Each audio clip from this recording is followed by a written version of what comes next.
નમસ્કાર. એક કહેવત છે કે નારી તું નારાયણી. તો એકવાર બેઠો બેઠો વિચારતો હતો કે આ શબ્દ ક્યાંથી આવ્યો. તો પછી મેં નજર લગાવી તો જોયું કે મારા મમ્મી, મારા દાદી અને એ ઉંમરની બધી જ બહેનો તો એના સમયમાં ખૂબ પરિશ્રમ કર્યો. માનો કે મારા દાદીનો સમય જોઈએ તો એ સમયની જે પણ માળીઓ હશે તો એણે પુષ્કળ સવારે 3-4 વાગે ઉઠી હાથેથી દવણા દીડા છે, બરોબર છે, પછી ઢોર એટલા બધા હોય કે એને નીણ નાખવી, પાણી પાવું, દોવા, એ બધું કર્યું છે. અને એ રીતે મારા મમ્મીના સમયમાં પણ આ રીતના ગામડાઓમાં ખાસ કરીને જોવા મળ્યું હતું કે બહુ હાર્ડવર્ક કર્યું હોય છે સવારથી સાંજ સુધી. અને ત્યાર પછી એવો છે નવો યુગ, જે અત્યારનો યુગ છે. તો અત્યારની નારીને ખેતી નથી કરવાની, બહાર ક્યાંય બીજા મજૂરીએ નથી જવાનું, પણ અત્યારે એ લોકો નવા નવા સ્ટાર્ટઅપ કરે છે, નવું ઘરેથી એટલું કામ કરે છે. અને ખાસ કરીને બીજા સિટીની તો ખબર નથી, પણ સુરતમાં મેં જોયું છે કે બહુ બધી બહેનો ખૂબ બધા કામ લઈને બેઠા છે. ઘરેથી ડ્રેસ વેચે છે, ઘરેથી અલગ અલગ પોતાને જે પણ ટેલેન્ટ છે, જે પણ આવડે છે એ બનાવીને વેચે છે.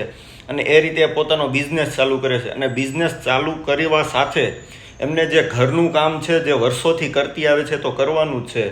કે સવારમાં બાળકોને તૈયાર કરવાનું હોય, ભાઈનું ટિફિન કરવાનું હોય, ઘરના બીજા કામ કરવાનું હોય, તો એ કામ કરતી કરતી સાથે સાથે પોતાનો બિઝનેસ પણ રન કરે છે. અને ઘણી બિઝનેસ વુમન તો બહાર જાય છે બિઝનેસ કરવા ટિફિન લઈને પોતે પણ, અને સાંજે આવીને ઘરના કામ કરવાનું હોય છે, બાળકોના હોમવર્ક હોય છે, બીજા ત્રીજા સામાજિક કામ હોય છે, બધા કરવાના હોય છે. અને ત્યારે આ વસ્તુ જોઈએ છે ને ત્યારે સમજમાં આવે છે કે નારીને નારાયણી શું કામ કહેવામાં આવી છે. કે નારી છે ને એ દરેક કામમાં પારંગત હોય છે અને દરેક કામ ચોકસાઈથી ઝીણવટપૂર્વક કરે છે. અને ત્યારે જ કહેવાય છે નારી તું નારાયણી. હાલમાં અત્યારે સ્નેહ મિલનના કાર્યક્રમ ચાલી રહ્યા છે, તેમાં પણ મેં જનરલી જોયું ને તો એમાં યુવા વર્ગ હતો કે જે હજી જેમની ઉંમર 25, 30, 35 વર્ષ હતી, જેમના નાના નાના બાળકો હતા, તો એવી બહેનો પણ આનું સંચાલન કરે છે, આખા ગામની અલગ અલગ દીકરીઓને જોઈન્ટ કરે છે અને આવા કાર્યક્રમ કરે છે.